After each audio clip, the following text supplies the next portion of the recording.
नमस्कार। आज 14 फरवरी की तारीख और दिन मंगलवार है। ये बीबीसी हिंदी का पॉडकास्ट दिन भर पूरा दिन पूरी खबर है। मैं हूँ मोहम्मद शाहिद और मैं हूँ मानसी दास। आज के पॉडकास्ट में बात चीन के संदिग्ध जासूसी गुब्बारे से मिले सेंसर से लेकर यूपी में अतिक्रमण हटाने के दौरान हुई मौतों की। We were able to determine that China has a high-altitude balloon program for intelligence collection that's connected to the People's Liberation Army. It was operating during the previous administration, but they did not detect it. America ने दावा किया उसने चीन के संदिग्ध जासूसी गुब्बारे के मलबे से सेंसर बरामद किए। कानपुर में अतिक्रमण हटाने गए अधिकारियों के सामने कथित तौर पर मां बेटी के जलकर मरने की खबर। पीड़ित परिवार ने कहा, घर आगी मैं लोग अंदर रहते हम नहीं कर पाए केबल पर और पापा गिरा के आगी लगा के मम्मी मिट्टी लाई। जानेंगे कानपुर के मामले पर क्या है सरकार का कहना। हम सख्त से सख्त सजा दिलाएंगे जो भी दोषी हैं, हम किसी को नहीं छोड़ेंगे और जो दोषी हैं उनकी पुश्ते भी याद करेंगे, इतनी कड़ी कार्रवाई कराएंगे। आप हमारे परिवार के मेंबर हैं। असम में सरकार की बाल विवाह के खिलाफ कार्रवाई पर भी सुनवाएंगे एक खास रिपोर्ट। लेकिन इन सब से पहले जानते हैं मानसी दास से पूरे दिन की कुछ खास खबरें।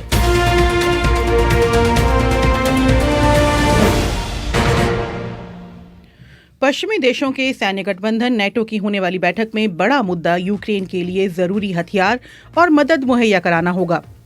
अब तक मिल रही जानकारी के अनुसार रूस ने यूक्रेन के कुछ हिस्सों खासकर बाखमुख्त के आसपास हमले बढ़ा दिए हैं।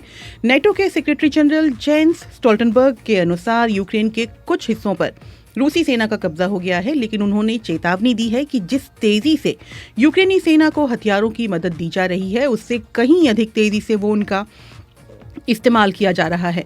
उन्होंने नेटो के सदस्य देशों से गुजारिश की है कि वो हथियारों का उत्पादन बढ़ाएं। We see no signs that President Putin is preparing for peace. What we see is the opposite. He is preparing हमें इस तरह के war. कोई संकेत नहीं मिल रहे जिससे अंदाजा लगे कि रूसी राष्ट्रपति पुतिन शांति की तरफ अपने कदम बढ़ा रहे हैं। जो हम देख रहे हैं वो इसके ठीक उलट है। वो युद्ध बढ़ाने की तैयारी कर रहे हैं। वो नए हमले, नए अभियानों की तैयारी कर रहे हैं। इसीलिए ये बेहद जरूरी है कि नेटो के सहयोगी और सदस्य देश यूक्रेन को दी जाने वाली मदद बढ़ाएं, अधिक हथियार दें और इनका उत्पादन बढ़ाएं और अपनी डिफेंस इंडस्ट्री को और मजबूत करें ताकि हम यूक्रेन की मदद तो करें ही, साथ ही अपना स्टॉक भी बढ़ाएं। वहीं अमेरिकी रक्षा मंत्री लॉयड ऑस्टिन ने इस पर कहा, The Kremlin is still betting that it can wait us out, but 1 year on, we are as united as ever. रूस चाहता है कि हम थक जाएं, लेकिन एक साल बाद भी हमारी एकता पहले की तरह मजबूत है। आने वाला वक्त यूक्रेन के लिए चुनौतीपूर्ण है और हमें उसका साथ देना है। हम जानते हैं कि रूस के छेड़े इस युद्ध में दांव पर क्या लगा है। ये केवल यूक्रेन को सुरक्षित रहने के हक का मसला नहीं है, बल्कि ये उस दुनिया की बात है जो हमारे बच्चों को विरासत में मिलेगी। हम में से कोई भी ऐसी दुनिया में नहीं रहना चाहेगा जहां तानाशाही हो और आपकी सीमाओं को लांघकर आपके लोगों पर बम वर्षा कर दी जाए। न्यूजीलैंड के प्रधानमंत्री क्रिस हिपकिंस ने कहा है कि तूफान गैब्रियल से देश के उत्तरी हिस्से में भारी तबाही हुई है और इससे पहले इस तरह की घटना इस पीढ़ी ने नहीं देखी थी। तूफान के बाद सरकार ने देश में आपातकाल लगा दिया है। देश में तीसरी बार आपातकाल लगाया गया है। तूफान गैब्रियल से देश की 1/3 आबादी प्रभावित हुई है। हजारों लोगों को अपना घर छोड़कर जाना पड़ा है और कईयों को बाढ़ के पानी में तैरकर अपनी जान बचानी पड़ी है। कई लोगों को राहत कर्मियों ने उनके घरों की छत से बचाया है। देश के बड़े हिस्से में बिजली गुल है और 1/4 आबादी अंधेरे में रहने को मजबूर है। त्रिपुरा विधानसभा की 60 सीटों के लिए 16 फरवरी को होने वाले मतदान के लिए चुनाव प्रचार आज शाम 5 बजे थम गया। इस चुनाव का परिणाम 2 मार्च को आएगा। इस चुनाव में लेफ्ट और कांग्रेस मिलकर चुनाव लड़ रहे हैं। वहीं BJP indigenous peoples front of Tripura के साथ मिलकर चुनाव लड़ रही है। वहीं इस बार एक नई पार्टी तिपरा मोटा भी मैदान में है। तुर्की और सीरिया में भूकंप के बाद मौतों का आंकड़ा करीब 40,000 हो चुका है। जहां तुर्की तक राहत पहुंचाना अपेक्षाकृत कठिन नहीं रहा, वहीं उसके पड़ोसी सीरिया के में मदद पहुंचाने को लेकर बड़ी मुश्किल खड़ी हो गई थी, क्योंकि यहाँ के कई इलाके अब भी विद्रोहियों के कब्जे में हैं, जिन तक पहुंचना असंभव बना हुआ था। अब सीरियाई राष्ट्रपति बशर अल असद ने कहा है कि देश के उत्तर पश्चिमी इलाकों में विद्रोहियों के कब्जे वाले इलाके तक पहुंचने के लिए 2 और सीमाना के खोलने पर उन्होंने सहमति दे दी है। अब तक सीरिया तक पहुंचने के लिए एक ही सीमा नाके के जरिए मदद पहुंचाई जा रही थी। संयुक्त राष्ट्र प्रमुख ने सीरियाई राष्ट्रपति के इस फैसले का स्वागत किया है। वहीं विश्व स्वास्थ्य संगठन के प्रांतीय निदेशक हैंस क्लूग ने कहा कि मुश्किल वक्त में वो भूकंप पीड़ितों का साथ नहीं छोड़ेंगे। We are witnessing the worst natural disaster in the WHO European region for a century. हम बीती एक सदी की सबसे पुरानी प्राकृतिक आपदा का सामना कर रहे हैं जो विश्व स्वास्थ्य संगठन ने इस तरफ इलाके में देखी है। हम अब भी इसकी भयावहता का अनुमान लगा रहे हैं। इसमें हमने कुल कितना खोया और इसकी असल कीमत का अभी तक पता नहीं चल पाया है। इससे उबरने में वक्त लगेगा। हमें काफ़ी कोशिशें भी करनी होंगी। मैं आपको भरोसा दे सकता हूं कि स्वास्थ्य संगठन तुर्की और सीरिया के लोगों के साथ खड़ा रहेगा, भले ही कितना भी वक्त लगे। विश्व स्वास्थ्य संगठन ने कहा है कि इक्वेटोरियल गुयना में मार्बर्ग वायरस के संक्रमण के कुछ मामले आने के बाद वो इसे लेकर एक आपातकालीन बैठक कर रहे हैं। अब तक यहाँ 9 लोगों की मौत हेमोरेजिक फीवर से हो चुकी है। पूर्वी की एंतम प्रांत में 16 लोग इस बीमारी की चपेट में होने की आशंका जताई जा रही है। कहा जा रहा है कि जिन लोगों की मौत हुई वो एक अंतिम संस्कार में शामिल थे। इनमें से 4 एक ही परिवार से थे।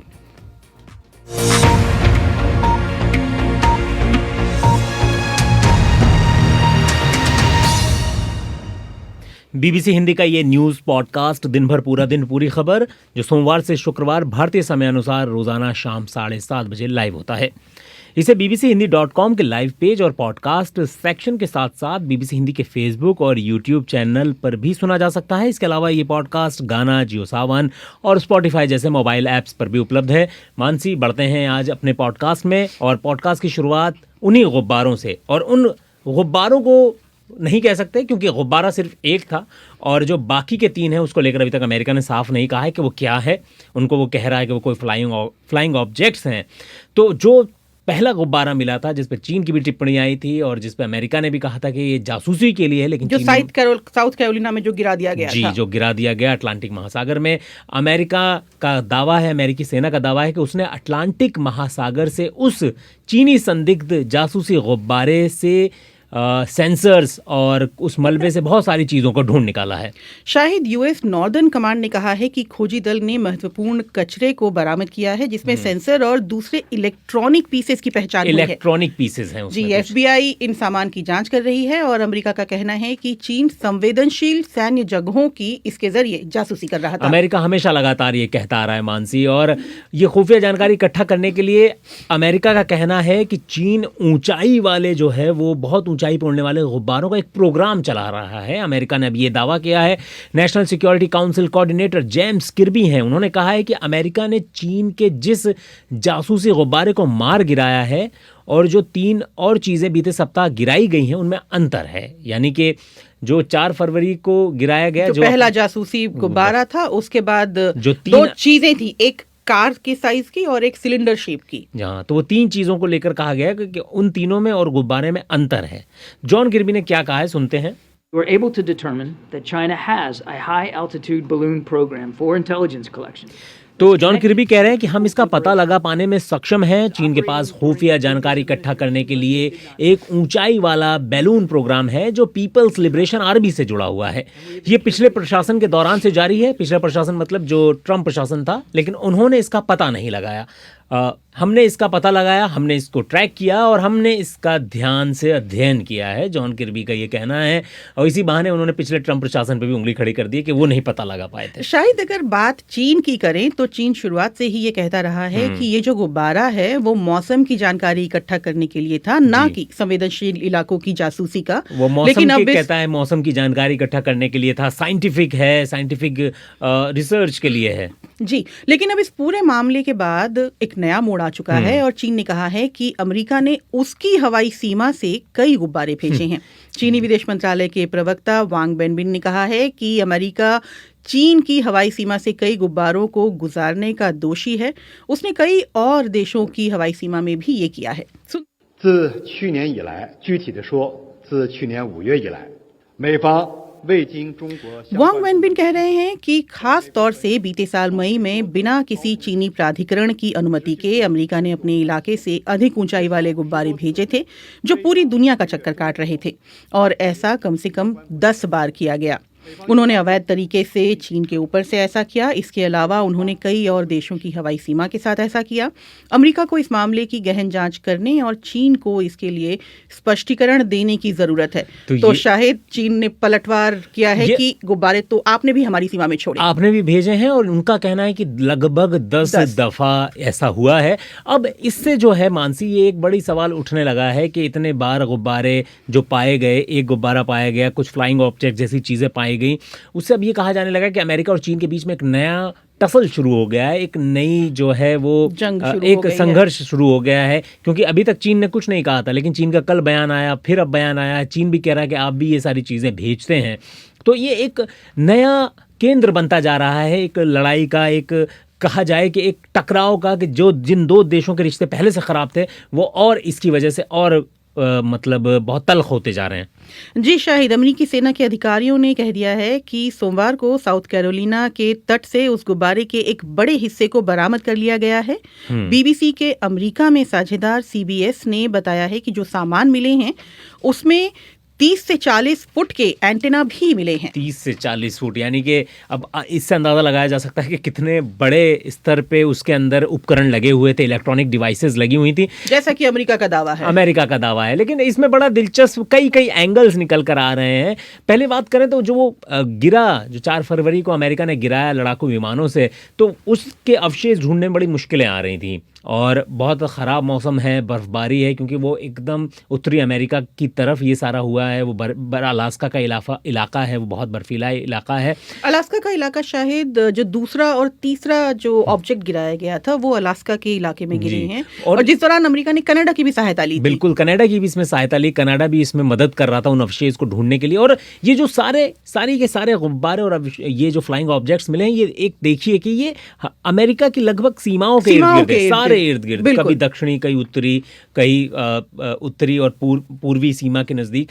तो ये, लेकिन अब जो एक चीज़, एक और भी इसमें एक बड़ा दिलचस्प किस्सा ये सामने आ रहा था कि अमेरिका को लेकर ये कहा जा रहा था कि ये जो 3 चीज़ें मिली हैं उसमें एलियन या कुछ ऐसी असांसारिक गतिविधि जैसी चीज़ें नज़र आ रही थी। और इसकी वजह भी थी कि अमेरिका के नॉर्दर्न कमांड के कमांडर हैं जनरल ग्लेन वैन हर्क, उन्होंने कह दिया था कि इसमें किसी एलियन या असंसारिक गतिविधि को खारिज भी नहीं किया जा सकता है। तो इससे बड़े अनुमान लगाए जाने लगे, लोग कहने लगे कि ये क्या चीज़ है। लेकिन अब इस पर वाइट हाउस ने जो है वो सब कुछ बातों को खारिज कर दिया है। वाइट हाउस का बयान आ गया है, वाइट हाउस की प्रवक्ता हैं, उन्होंने कहा है कि ऐसी किसी भी संभावना को खारिज किया गया है, और कहा गया है कि ऐसा कुछ भी नहीं पाया गया है। And one last thing before I turn it over to the Admiral, I just wanted to make sure we address this from the White House. I know there have been questions and concerns about this, but there is no indication of aliens or extraterrestrial activity with these recent takedowns. Again, there is no indication of aliens or terrestrial activity with these recent takedowns. Wanted to make sure that the American people knew that, all of you knew that, and it was important for us to say that from here because we've been hearing a lot about it. I'm not. Would you tell us? I'm just, I loved E.T. the movie, but I'm just going to leave it there. तो ये थी white house की प्रवक्ता मानसी। आप देख रहे हैं कि वहाँ भी ठहाके लग रहे थे प्रेस कॉन्फ्रेंस के दौरान, क्योंकि बड़े अजीब तरीके से अंदाजे लगाए जाते हैं कि क्या हो सकता है, क्या नहीं हो सकता है। और माना जा रहा था, प्रवक्ता भी कह रही थी कि मैं भी बड़ी जो है उत्सुक रहती हूँ इन सब चीज़ों को जानने के लिए, लेकिन ऐसा कुछ भी नहीं है और खारिज कर दिया गया है। बहरहाल बढ़ते हैं और आगे, और एक अहम सूचना पर जानते हैं BBC की। Hi, this is Huma Qureshi, and as you all know, our Indian sportswomen have been doing so well in the recent past. So come and vote for your favorite BBC Sportswoman of the Year and support these change makers. इंतजार खत्म हुआ, चुनिए अपनी पसंदीदा महिला खिलाड़ी को। BBC Indian sportswoman of the year का ये 4था साल है। ज्यूरी ने चुना है 5 खिलाड़ियों को। इन 5 में से किसी एक को मिलेगा अवार्ड, और उसका फैसला करेंगे आप अपने वोट से। अवार्ड के 5 दावेदार हैं। Weight lifter Mirabai Chanu. लड़की बहुत कुछ कर सकती है, कोई कमी नहीं है लड़कों से। ऐसे बोलती ना, वेट लिफ्टिंग में लड़की नहीं कर सकती, बॉडी खराब होगी, बहुत सुना है मैंने, ऐसा कुछ नहीं है। कुश्ती की खिलाड़ी साक्षी मलिक और विनेश फोगाट। सडन मैं इंडिया में ट्रायल्स हार गई, तो वो मेरे लिए काफ़ी लो पॉइंट था, और फिर एकदम से लॉकडाउन लग गया, तो वो काफ़ी टफ टाइम था कि क्योंकि एकदम से बिल्कुल नंबर 1 रहना और फिर इंडिया टीम में भी सेलेक्ट नहीं होना, तो ये बहुत बड़ी बात थी। उस टाइम पे तो लोग बोलते थे कि क्या करवा रहे हो लड़कियों से, लेकिन अभी खुद फैमिली के लोग रेसलिंग में डाल रहे हैं लड़कियों को। इतना हमारे गांव के आसपास इतना माहौल है कि लड़की पैदा होते बोलते कोई दिक्कत नहीं। बैडमिंटन खिलाड़ी PV Sindhu. It's very important कि we have to believe in ourselves. That belief should always be there. और बॉक्सर निखत जरीन। मेरा पूरा फोकस मेडल जीतने पे ही था। अपने आप को मैं हमेशा पुश करती थी कि मुझे मेडल जीतने है। अपनी पसंदीदा खिलाड़ी को वोट देने के लिए आइए bbchindi.com पर हमारे हर पन्ने पर वोटिंग बटन मौजूद है और वोट देने में 1 मिनट से भी कम का समय लगेगा। तो चुनिए BBC Indian sportswoman of the year. तो BBC Indian sports women of the year की ये जानकारी थी। अगर आपको वोट देना है और आप ज़रूर वोट दें, उसका वोट आपको फेसबुक में अभी जो लाइव चल रहा है उसमें पिन टू टॉप है उसका लिंक, और हमारे bbchindi.com के पन्ने पर भी जाइए, वहाँ पर जो भी आप स्टोरी खोलेंगे उसमें ये लिंक आपको मिल जाएगा। बढ़ते हैं आगे और जानते हैं कि BBC हिंदी के इस न्यूज़ पॉडकास्ट में आगे क्या है। पिता बीमार है, पत्नी गर्भवती है, घर कैसे चलेगा? सरकार ने बाल विवाह कानून बनाया है तो वो इतने सालों से क्या कर रही थी? बिना नोटिस दिए सरकार कैसे किसी को घर से उठाकर ले जा सकती है? हमने कोई अन्याय नहीं किया है, सरकार अन्याय कर रही है। असम में बाल विवाह के खिलाफ हुई कार्रवाई पर एक खास रिपोर्ट सुनवाएंगे, साथ ही कानपुर में हुई दिल दहला देने वाली घटना के बारे में भी बताएंगे।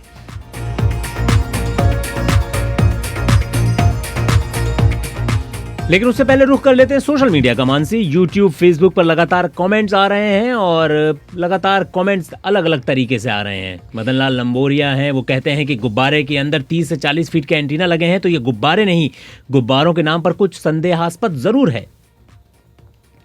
जी, हमें यूट्यूब पर ज्ञानेश्वर जगदले सुन रहे हैं, प्रणव कुमार सुन रहे हैं, पीरदान बेनीवाल भी सुन रहे हैं, शैलेंद्र सुमन लिखते हैं, वो सभी को प्रणाम कर रहे हैं, और अलीगढ़ से रंजीत माथुर भी हमें सुन रहे हैं, और महावीर सिंह कौंते मथुरा से हमें सुन रहे हैं। वो इसी पर यूएस की जो रिपोर्ट है उस पर लिख रहे हैं कि आश्चर्य है कि अमेरिका द्वारा ये बताने के बाद भी कि चीन ने भारत की संवेदनशील जगहों की जासूसी के लिए गुब्बारे का इस्तेमाल किया तो भी भारत सरकार की ओर से कोई प्रतिक्रिया नहीं आई है। हनुमान सिंह मुझे लगता है कोई इनको हल्का सा कंफ्यूजन है। अमेरिका ने चीन के गुब्बारे अमेरिका में पाए जाने की खबर है, ना कि भारत में। और रघुवर कुमार सोनी कहते हैं कि BBC हिंदी पर खबर है तो मतलब सच है। और राकेश दुबे कहते हैं दुनिया भर में सबसे ताकतवर लोकतांत्रिक देश भारत है। शिवशंकर नमस्कार कह रहे हैं और लगातार कमेंट्स आ रहे हैं। मनोहर चमोली मनु कहते हैं कि अमेरिका का बाजार धीरे धीरे कमजोर होता जा रहा है और चीन पूरी दुनिया में अपना बाजार बढ़ाता जा रहा है, इससे अमेरिका को परेशानी हो रही है। शिवशंकर सऊदी अरब से सुन रहे हैं और राम पुकार रे कह रहे हैं कि उन्होंने वोट दे दिया है। बहुत बहुत शुक्रिया। और मैं बाकी जो हमारे लिसनर्स हैं उनसे अपील है कि Indian sports women of the year में ज़रूर अपना वोट करें। बढ़ते हैं आगे, रुख करते हैं उत्तर प्रदेश का मानसी, और बहुत दिल दहलाने देने वाली एक घटना कल शाम को सामने आई है। जी, उत्तर प्रदेश के कानपुर में अतिक्रमण हटाने की कोशिश के दौरान एक महिला और उनकी बेटी की मौत हो गई, जलकर मरने से मौत हुई। शायद इस पर और जानकारी ये है कि ये सोमवार का मामला है। कानपुर देहात के रूरा इलाके के मडौली गांव में अतिक्रमण हटाने के लिए पुलिस प्रशासन के अधिकारी पहुंचे तो वहां 45 साल की प्रमिला दीक्षित और उनकी 20 साल की बेटी जो है नेहा, उन्होंने कथित तौर पे खुद को झोपड़ी के अंदर आग लगा ली। ये कहा गया प्रशासन की ओर से। तो जब तक कुछ सामने आया है उसके अनुसार जब ये घटना हुई तो वहां पुलिस के अधिकारी, जिला प्रशासन और राजस्व विभाग के लोग भी मौजूद थे।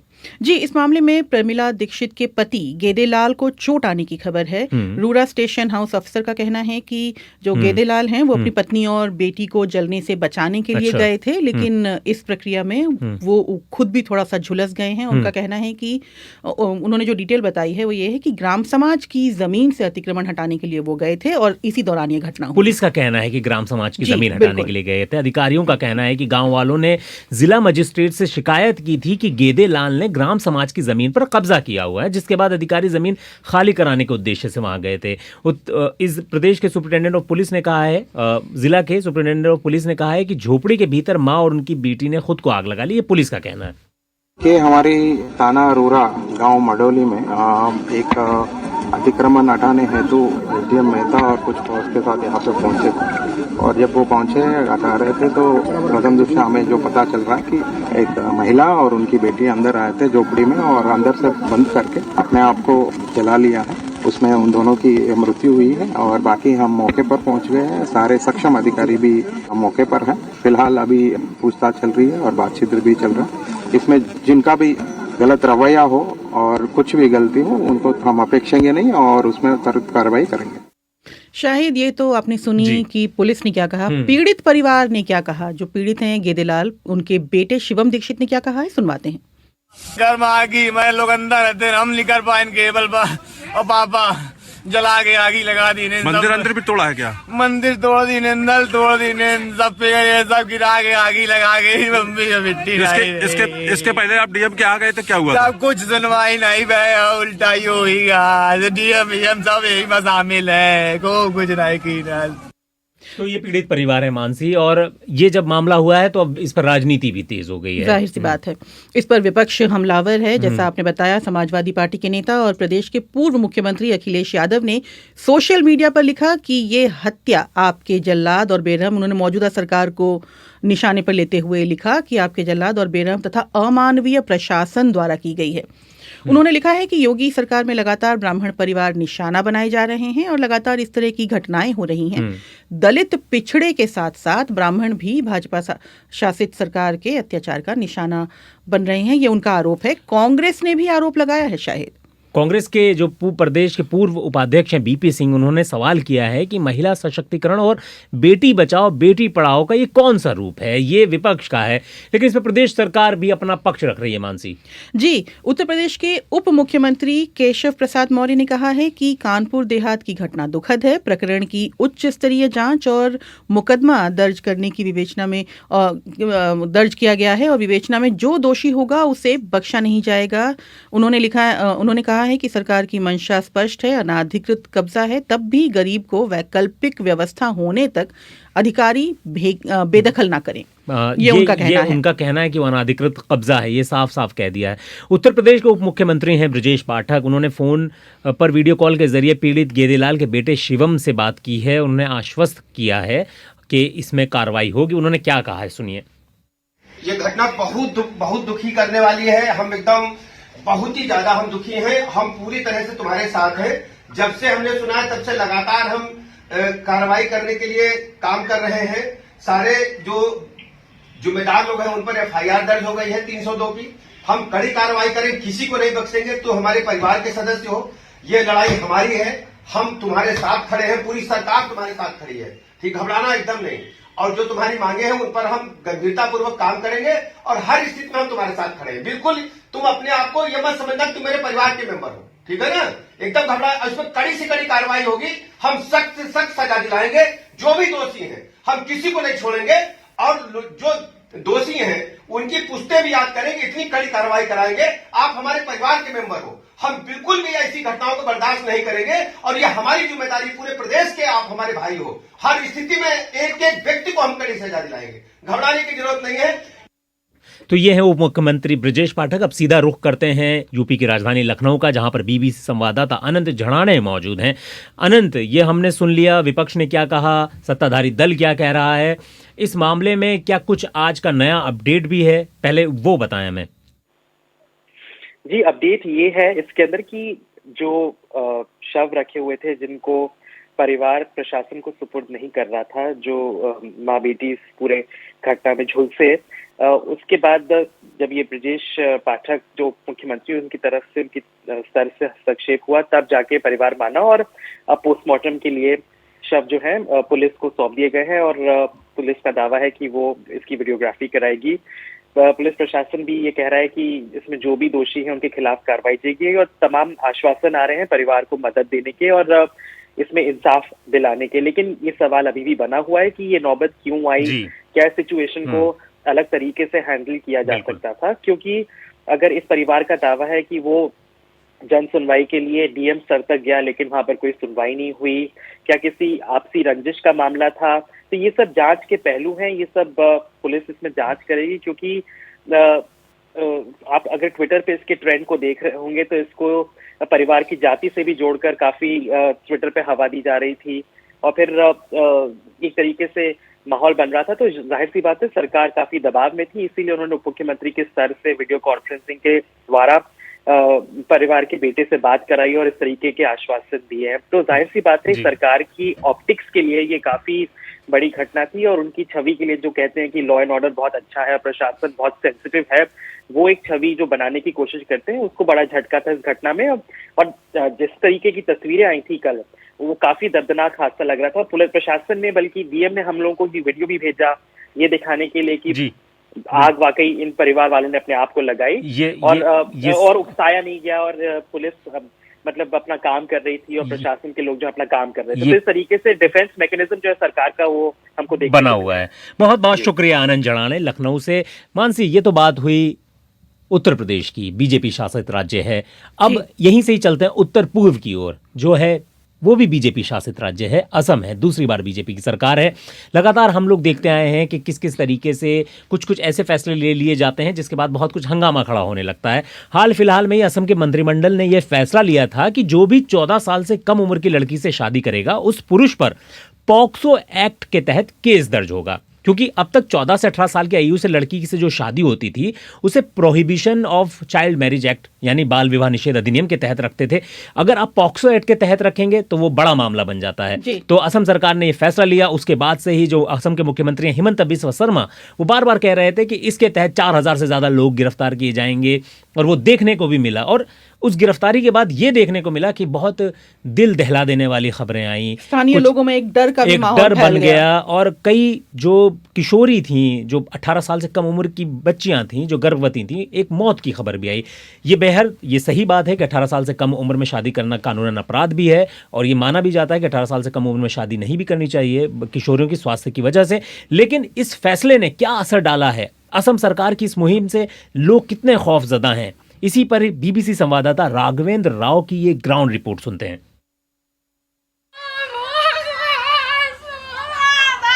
70 वर्षीय परिजान बेगम के आंसू थमने का नाम ही नहीं ले रहे हैं। इनके बेटे मोइनुल अली को कुछ ही दिन पहले असम पुलिस ने एक नाबालिग लड़की से शादी करने के जुर्म में गिरफ्तार कर लिया। कुछ देर बाद उन्होंने खुद को संभाला और हमें अपनी कहानी सुनाई। पुलिस रात 12 बजे आई थी। उस समय हम सो रहे थे। पुलिस हमें जगाने लगी। मैं पुलिस को देखकर बहुत डर गई थी। वो लोग दरवाजा पीटने लगे। वो दरवाजा तोड़ना चाहते थे। फिर उन्होंने ताला तोड़ दिया और मुझे घसीट कर ले गए। मुझे थाने में 2 दिन और 2 रात रखा गया। मैं रोती रही। पुलिस ने कहा कि अपने बेटे को बुलाओ वरना तुम्हें नहीं छोड़ेंगे। मैंने कहा मैं जेल जाने के लिए तैयार हूँ। 2 दिन बाद जब मोइनुल पुलिस के सामने हाजिर हुआ तब जाकर परिजान बेगम को छोड़ा गया। मोइनुल की गिरफ्तारी परिजान बेगम की जिंदगी में मानो एक तूफान की तरह आई है। इस पूरे घटनाक्रम की शुरुआत 23 जनवरी को असम सरकार के इस फैसले से हुई। राज्य में व्यापक स्तर पर एक अभियान चलाने की जरूरत है। जिन लोगों ने बेटियों की शादी कम उम्र में करवाई है उनको कानून के दायरे में लाने की जरूरत है।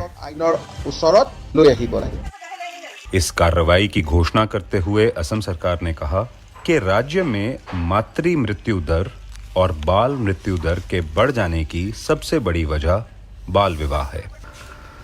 परिजान बेगम के घर से कुछ ही दूर 70 वर्षीय सांबोर अली ये उम्मीद खो चुके हैं कि उनका बेटा रफीक जेल से छूटकर वापस आ जाएगा। मुझे मेरा बेटा चाहिए, उसके बिना घर नहीं चलता। हमारे पास पैसे की ताकत नहीं है, इसलिए बेटे को छुड़ाना बहुत मुश्किल है। ये सब पैसे का खेल है। जिस दिन मेरे बेटे को पकड़ कर ले गए उसी दिन पता चला कि पुलिस ने कई लोगों को पकड़ा है। क्या कर सकता हूँ, किस्मत में जो लिखा है वो तो होना ही है। मैं नहीं कह सकता कि वो लौट कर आएगा या नहीं। मैं तो कहीं आ जा नहीं सकता। रफीक की भाभी अंजुम कहती हैं कि रफीक की गिरफ्तारी के बाद उनका घर बिखर गया है, क्योंकि घर रफीक की कमाई से ही चलता था। पिता बीमार है, पत्नी गर्भवती है, घर कैसे चलेगा? क्या सरकार ने ये अच्छा काम किया है? सरकार ने बाल विवाह कानून बनाया है तो वो इतने सालों से क्या कर रही थी? सरकार सो रही थी क्या? बिना नोटिस दिए सरकार कैसे किसी को घर से उठाकर ले जा सकती है? हमने कोई अन्याय नहीं किया है, सरकार अन्याय कर रही है। मुझे पता नहीं कि किस वजह से सरकार ने ये कार्रवाई की है।